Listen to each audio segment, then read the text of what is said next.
palavra muito conhecida. Está escrito na carta de Paulo aos Colossenses.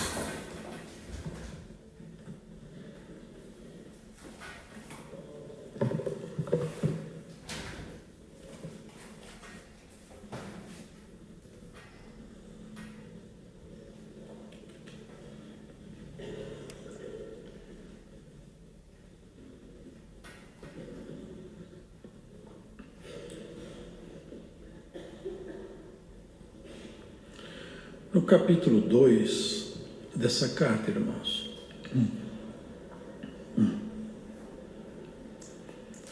porque quero que saibais quão grande combate tenho por vós, e pelos que estão em Laodiceia, e por quantos não viram meu rosto em carne, para que os seus corações sejam consolados, estejam unidos em caridade e enriquecidos da plenitude da inteligência, para conhecimento do mistério de Deus, Cristo, em quem estão escondidos todos os tesouros da sabedoria e da ciência. E digo isto para que ninguém vos engane com palavras persuasivas, porque ainda que esteja ausente quanto ao corpo, contudo em espírito estou convosco, regozijando-me e vendo a vossa ordem e a firmeza da vossa fé em Cristo. Como, pois, recebestes o Senhor Jesus Cristo, assim também andai nele, arraigados e sobreedificados nele, e confirmados na fé, assim como fostes ensinados, abundando em ação de graças. Tende cuidado para que ninguém vos faça presa sua, por meio de filosofias e vãs sutilezas, segundo a tradição dos homens, segundo os rudimentos do mundo, e não segundo Cristo, porque nele habita corporalmente toda a plenitude da divindade. Estais perfeitos nele, que é a cabeça de todo o principado e potestade, no qual também estais circuncidados com a circuncisão não feita por mão no despojo do corpo da carne, a circuncisão de Cristo, sepultados com ele no batismo. Nele também ressuscitastes pela fé no poder de Deus, que o ressuscitou dos mortos. E quando vós estáveis mortos nos pecados e na incircuncisão da vossa carne, vos vivificou juntamente com ele, perdoando-vos todas as ofensas, havendo riscado a cédula que era contra nós nas suas ordenanças, a qual de alguma maneira nos era contrária, e atirou do meio de nós, cravando-a na cruz, e despojando os principados e potestades, os expôs publicamente e dele triunfou em si mesmo. Portanto, ninguém vos julgue pelo comer ou pelo beber, ou por causa dos dias de festa, ou da lua nova, ou dos sábados, que são sombras das coisas futuras, mas o corpo é de Cristo. Ninguém vos domine a seu bel prazer com pretexto de humildade e culto dos anjos, metendo-se em coisas que não viu, estando debalde inchado na sua carnal compreensão. E não ligado à cabeça, da qual todo o corpo provido e organizado pelas juntas e ligaduras, vai crescendo em aumento de Deus. Se, pois, estáis mortos com o Cristo quanto aos rudimentos do mundo, por que vos carregam ainda de ordenanças como se vivesseis no mundo? Tais como não toques, não proves, não manuseis, as quais coisas todas perecem pelo uso, segundo os preceitos e doutrinas dos homens, as quais têm na verdade alguma aparência de sabedoria, em devoção voluntária, humildade e em disciplina do corpo, mas não são de valor algum, senão para a satisfação da carne. Amém. É muito preciso, né, irmãos? O conhecimento doutrinário do apóstolo. Ele era muito cirúrgico. Percebia onde tinha um problema. Ele sabia como expor o problema, apresentando a solução. Porque é isso que Deus faz. Deus, quando nos aponta algum problema em nós, Ele imediatamente nos dá uma solução. Diferente do homem que vê o nosso defeito e quer que a gente morra. Deus não quer. Deus, quando Ele vê um defeito em mim, em você, sabe o que Ele faz? Ele trabalha para o defeito ir embora. Deus nunca joga o pecador fora, só joga o pecado. Deus faz como uma mulher. Você já viu uma mãe? A mãe pega o menino todo cheiroso, bonitinho, um nenenzinho, mas de repente ele se suja na fralda e já não fica tão cheiroso. O que a mãe faz? Vai sozinho com o neném lá, tira a fralda, lava o neném, põe uma fraldinha nova, põe um talquinho nele, fica cheiroso outra vez. Ela joga a fralda fora, mas o neném ela não joga fora. Hoje começa a palavra do Senhor dizendo: eu nunca vou deixar você ser lançado fora daqui. Glórias a Deus. Sabe por quê? Porque o amor de Deus por nós é entranhável. É um amor absurdo, acima do que nós podemos entender. E Paulo foi colocado para isso, para defender a obra de Deus. Porque o que prende a gente aqui é o amor. Um vínculo poderoso é o amor. O amor, ele é capaz de suportar tudo. O irmão testemunhou aí, vendo umas roupas feias, umas músicas ruins. Mas ele fala: tá bom, tá bonito, minha filha. Sabe por quê? Porque eu olhava para a filha, não olhava para a roupa. Ontem alguém testemunhou, na igreja que a gente estava, sobre uma moça que se perdeu. Estava na rodoviária abandonado. E Deus deu uma visão para ele. Esse ancião está sentado aqui. Ele viu, não vou contar o testemunho, mas está dentro daquilo que o senhor está trazendo. Ele viu essa moça coberta com um pano, falou o nome dela. Uma visão, levantou e foi lá. E o senhor falou que ela está aí perdida, porque o pai, ela cometeu um erro muito grave. O pai dela pôs ela para fora, ela se perdeu. Está julgada no mundo. Mas agora o pai está arrependido e a filha está perdida. Ele foi lá, não foi isso, irmão? Gritou o nome dela, ela tirou o pano da cabeça: sou eu. Enfim, Deus resgatou. Sabe por quê? Porque Deus joga a fralda fora, mas o filho ele não joga fora. Mulheres, homens de Deus, guardem isso, guardem isso. O amor fará você vencer todos os obstáculos na sua história. Entre nós tem que ter amor, irmãos. Tolerância, paciência. Já pensou se Deus ficasse cansado da gente? Eu vou falar de mim. Se Deus estiver cansado de mim, eu estou perdido. Eu estou perdido. Eu falo assim: eu não aguento mais. Você erra todo dia. Eu cansei de você. Eu sinto muito, mas não vai dar para nós continuar juntos. Não, nós estamos perdidos, irmão. Mas Deus é assim, ó. Olha o que está em Jeremias. As suas misericórdias se renovam a cada manhã. Amanhece o dia, Deus fala: eu estou com misericórdia nova para você aqui. Assim a palavra do Senhor nos anuncia: homem e mulher de Deus, Deus nunca se cansará de você, desde que você não se canse dele. Porque uma união, ela tem duas mãos. Deus não... Você já viu um moço que quer casar com a moça que não gosta dele, a força, amarra ela, vai casar comigo à força? Isso não é casamento. Isso não é casamento. Isso é violência. O moço, quando vai escolher uma moça, ele quer uma moça que vai gostar dele. Não é assim? Senão não é casamento. Você acha que Cristo quer uma noiva que não gosta dele? Não. Ele quer uma noiva apaixonada com ele. Ele dá condição. Ele, como a noiva é pobre, que é o nosso caso, sabe o que ele faz? Antigamente as pessoas ricas, os príncipes, eles gostavam de uma moça, às vezes ela não tinha condição, até camponesa. Ele falava para os pais: compra essa roupa, põe esse anel, põe esse perfume. A moça ficava bonita e arrumada com roupa que ela nunca compraria, porque o noivo era rico. Agora o nosso noivo é rico. E a roupa que ele põe em você não compra em lugar nenhum. O perfume que ele põe em você não acha em nenhuma perfumaria. A graça de Deus. Irmãos, quantas pessoas que se conhecesse a graça de Deus, eu não estou falando de nome de igreja, agora vocês percebem que a graça de Deus, ela está entre nós. Alguém tem dúvida disso aqui? Pode falar o que quiser, pode falar o que quiser em fora. A graça de Deus se manifesta entre nós, irmão. Está aqui. A riqueza, o perfume, a roupa bonita, a veste do amor, o perfume da paciência, hein?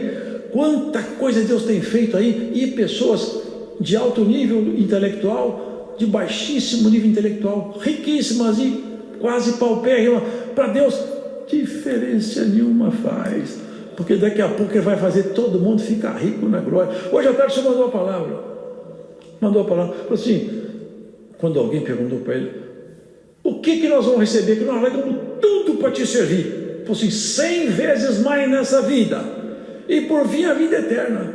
Aí que o Senhor trouxe à tarde, aquele povo não ficou rico, Pedro não ficou rico, Paulo, quem ficou rico lá? Ninguém. Como que cumpriu isso? As riquezas da graça. Já pensou o que é um pescador? Um pescador, e ele era meio bravo ainda, depois ele ficou mais bonzinho, mas ele era bravo. Andar à sombra dele, curar enfermos. Já pensou isso aí? Irmãos, assim, o Senhor abre essa palavra hoje. Eu quero que saibais quão grande combate eu tenho por vocês. Paulo falava, eu estou combatendo por vocês. Combatendo. Você sabe que o combate de Paulo está presente hoje na palavra? Está presente entre nós o combater. E nós podemos combater também quando um homem ou mulher se levanta, de dia ou de noite, mas na madrugada que ela não tem muita atividade, e vai orar. Entrou em combate em favor dos céus. Entrou em combate do lado de Deus. Tem gente que entra na batalha perdida, vai entrar do lado do que vai perder. Depois vai ficar prisioneiro de guerra. Mas quem entra do lado que vai ganhar já sabe o resultado da guerra. Quer saber o resultado da guerra? Lê Apocalipse. O Senhor já ganhou essa guerra. Hein? Não sai daqui, hein? Não aparte-se desse lugar. Você tem escutado muitas coisas, mas só uma é necessária: a palavra da verdade. Que combate que Paulo tinha? Por quê? Porque ele percebeu o atuar das forças que não são humanas, mas como se fossem humanas. Esse é o problema. Que o nosso adversário, ele não aparece com chifre, com garfo, sabe? Porque todo mundo ia correr dele. Ele não é bobo, ele é ruim, mau, mentiroso, hipócrita, mas bobo ele não é. Então ele não se apresenta assim. Ele se apresenta sempre com um chamariz. Sempre com um chamariz. Ele sempre tem alguém que ele dominou e é o instrumento que ele usa para fazer alguma coisa. É sempre com uma proposta. Vocês podem ver, tudo que ele faz é dissimular. Ele não é sobre Cristo. Eu sou a verdade e a vida. Comigo as coisas são colocadas claras. Quem não gosta de coisas claras pode ir embora, porque comigo, se ficar comigo, eu jogo luz em tudo, ilumino tudo, ponho tudo às claras, e comigo não tem pano quente não. Sabe por quê? Não é porque ele era bom. Um médico, quando vê um tumor, ele tem que agir. Tem tumor que não pode esperar muito. Tem tumor que é altamente agressivo. O médico, quando diagnostica, não dá. E tem problema no coração, tem problema que não dá para voltar para casa. Eu tenho um amigo que ele entrou e falou: você não volta para casa mais, porque você está morrendo. Você daqui não sai. E sarou, porque o médico acudiu a tempo. Assim é o Senhor. Ele vê cada um de nós, faz o diagnóstico. Se tiver que internar, ele interna. Se tiver que dar uma injeção, ele dá. Se tiver que passar o bisturi, ele passa. Mas o paciente na mão desse médico não morre. Um bom especialista perde o paciente. Eu já tenho um amigo que falou: eu quando eu perco um paciente, para mim é como se eu perdesse alguma coisa minha. Eu choro, já chorei. Eu vi um médico confessar para mim, meu amigo: eu choro, Luiz, eu choro. Perder um paciente minha é uma derrota. É, porque a vida não está na mão dele. Mas esse aqui não perde paciente nenhum. Pode entrar aqui em estado terminal, sai daqui pulando. Pode entrar aqui com diagnóstico de morte, sai daqui saúde sobre saúde, vida sobre vida. E a vida de Cristo vai tomar alguém aqui hoje nessa palavra. Você entrou aqui quase morrendo, vai sair daqui saltando. O Espírito de Deus vai te tomar aqui hoje. Do jeito que você entrou, você não sai. Glória. O Senhor também mostrou. Entrou alguém aqui arrastando. Você entrou aqui quase entregando os pontos. Você vai sair daqui com uma espada na mão e um capacete na sua cabeça. Eu sinto a virtude do Espírito de Deus. O diabo não vai rir de você. Você está com medo dele, ele não vai rir. Pelo contrário, ele vai sair do teu caminho e você vai cantar o cântico daqueles que conhecem o Senhor.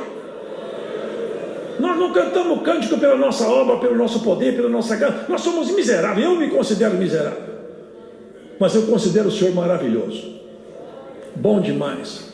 E ele, se Paulo tinha cuidado com a igreja, não era dele só o cuidado, era de Cristo, porque ele era instrumento. E nós temos que ter cuidado uns dos outros.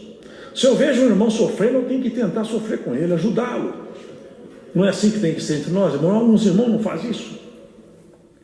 Uma vez eu vi um filminho, uma filmagem que pegaram um menino, mas é real. Depois começaram a copiar isso aí, virou um meme, mas aconteceu. Um menino carregando o outro, que era paralítico. Pesado, gordinho. Eu falei assim, não é pesado ele? Eu falei, não é. Ele é meu irmão. Meu irmão não pesa. Vocês entendem, irmão? É isso. Se você fizesse com seu irmão, com sua irmã, Cristo vai fazer cada vez mais alegre com você. Te pega no colo, te dá beijo, te dá abraço, tira os espantos noturnos, tira o medo da morte, tira a inquietação. E às vezes na nossa casa, o irmão contou quantas casas estão sofrendo, irmão. Às vezes o inimigo vai até nós, tenta pegar de todo jeito, bate. Quando pensa que nós morremos, Paulo ajudou ele fora, já morreu Paulo. Paulo está morto. Foram embora, Paulo levantou, estou morto nada, eu estou de volta. Assim é o servo de Deus. E tem hora que vai bater nos nossos filhos, nos nossos netos, na nossa esposa, no caso das irmãs, no marido. Mas olha, de todas as nossas angústias, o Senhor nos livrará, no tempo oportuno da sua vontade. Paulo ficava preocupado, ele queria consolar o coração daqueles irmãos, que ele percebia o combate que estava lá. O nosso inimigo, ele tinha entrado lá, mas é disfarçado. Ele entrou lá com doutrinas, com astúcia, e Paulo falou, eu quero que seus corações sejam consolados, e estejam unidos em caridades e enriquecidos da plenitude da inteligência. Sabe o que é isso aqui, irmãos? Plenitude da inteligência. Irmãos, imagina uma pessoa muito inteligente. Eu acho assim, na minha referência modesta, o homem mais inteligente que eu conheço, na minha modesta avaliação, foi Einstein. Porque as teorias dele são tão profundas e até hoje a ciência percebe que ele tinha razão. O homem foi fundo demais.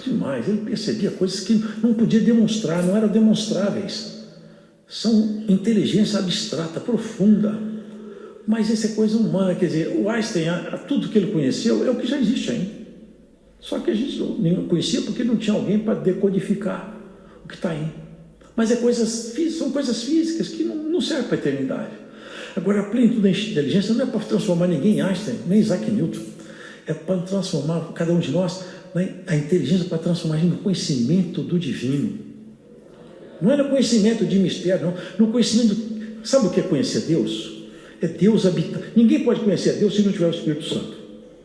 Pode ser formado, pode ser doutorado em teologia, pode fazer palestra, pode escrever livro, fazer congresso. Conhecer Deus, só se conhece Deus se tiver o Espírito Santo. Sem o Espírito Santo é um pobre, desgraçado, miserável, cego e nu. E se você tiver o Espírito Santo, quanto mais a porção dele aumentar em você, mais você está conhecendo a plenitude da inteligência de Deus. Eu falo sempre isso, irmãos. Vamos ver quantas pessoas são enganadas, passam a vida inteira pesquisando, fazendo pesquisa, duvidando de tudo, duvida de Deus, duvida de milagre, não acredita em nada. Fala de Deus assim, que Deus não existe, Deus acha graça. Não sei se existe, mas deve existir. O demônio mais miserável, o menor deles, não duvida de Deus, sabe que Deus existe, não tem a mínima dúvida de Deus, pelo contrário, treme de medo. Tem pavor. Está escrito assim, saber que é um só Deus, até os demônios sabem, estremecem. Agora, no nosso meio, quantas pessoas simplesinhas, que não sabem quase nada, mas sabem como e quando chegar até na porta do rei. A voz é conhecida lá em cima e a resposta vem aqui para baixo. É isso, irmãos. Enriquecidos da plenitude da inteligência, para conhecer o mistério de Deus. Que mistério é esse? Cristo. É o mistério de Deus. Porque em Cristo Deus uniu a eternidade num homem. Deus se fazendo homem e aproximando-se de nós. E falou conosco: como eu me fiz homem, eu faço vocês parte integrante de Deus. Foi isso que ele falou? Pai, olha que oração, Pai, eu quero que eles sejam um comigo, como como eu sou um contigo. Vocês entendem isso aqui? Nós sermos parte integrante de Cristo é ser parte integrante de Deus. É nós estarmos de tal maneira ligados com Deus que, quando nós estivermos lá em cima, o que Deus pensar vai passar por nós. Nós vamos saber o que Ele pensa. O que Ele fizer, nós vamos estar junto com Ele. Essa é a porção que nos foi revelada nesse mistério chamado Cristo. Não é o conhecimento de um Jesus histórico, é o conhecimento do Deus feito carne e que habita dentro de nós. Esse é o mistério de Deus maravilhoso. E digo isso para que ninguém vos engane com palavras persuasivas. Por quê? Porque estavam lá doutrinando aquele povo, tirando eles do caminho da simplicidade da fé. Hoje nós estamos tanto doutrinamento, irmãos. Aqui ele fala que não dá para ler essa palavra mais, porque o tempo passou. Disciplina de corpo. Tem no Oriente pessoas são ascetas, fazem meditações, fica lá isolado, não come, quase não se alimenta, são eremitas. Aquilo parece uma coisa profundíssima, aquilo não serve para nada, irmão. Para que serve isso aí? Não serve para nada. Ah, mas eles são meditadores profundos, e daí? Para que serve isso aí? Para que serve um meditador profundo? Melhor ser um simples servo de Deus, amigo de Deus. Morre o homem, tudo acaba, a meditação acaba, nada disso serve. Isso não passa, sabe onde? Não passa da porta do caixão, está ali para trás e acabou. Mas nós não. Nós tomamos aqui que foi orado hoje. Senhor, eu sou Deus de Abraão, Isaque e de Jacó, e eu não sou Deus de mortos, porque aqueles que estão em mim não morrem. Sai dessa vida para uma outra vida, o que está escrito é um texto bíblico da palavra. Quem quiser pode ler isso aqui, está escrito na Bíblia Sagrada. É a promessa de Deus conosco. Aqui, irmãos, quanta coisa tem aqui, não é? Porque nele habita corporalmente toda a plenitude da divindade. Aqui vocês compreendem o que está escrito. Paulo fala na outra carta: Deus estava em Cristo reconciliando o mundo consigo mesmo. Toda a plenitude da divindade era Deus feito carne. Agora, irmãos, aqui tem a palavra escrita para nós, mas nós não vivemos da palavra escrita só, porque muito mais do que a palavra escrita é ela transformando o nosso interior, fazendo em nós essas mudanças que ninguém poderia fazer. Uma vez eu vi alguém falar eu vi alguém falar como que eles faziam, faz muito tempo, eu até já comentei aqui, o diamante, irmãos, ele brilha muito, tanto que ele é chamado de brilhante, né? Fala assim, brilhante, porque brilha muito. Mas sabe por que ele brilha? Porque ele tem muitas facetas, então eles vão fazendo as facetas, ele é multifacetado, vão fazendo facetas no diamante, faceta. E quanto mais faceta, então a luz que vem, ela bate, ela vai sendo refletida em cada face dele. Como tem muitas faces, reflete muita luz. Por isso que é chamado de brilhante. Cada face polida reflete. Mas cada face polida custou o trabalho de um especialista ali, trabalhando aquela face, outra face, outra face. O diamante bruto não brilha, mas depois de trabalhado ele brilha. Deus pegou cada um de nós aí como diamante bruto. Mas quando terminar isso aqui, você vai estar brilhando de todos os lados. Todos os lados. Toda a sua estrutura vai estar brilhando. E esse brilho vem de Cristo. Porque o diamante não tem brilho nele, hein? É da luz. E você também não tem brilho próprio, nem eu. Mas Cristo vai brilhar nas facetas que Ele está polindo no seu caráter. Você vai brilhar o brilho de Cristo na sua própria natureza humana.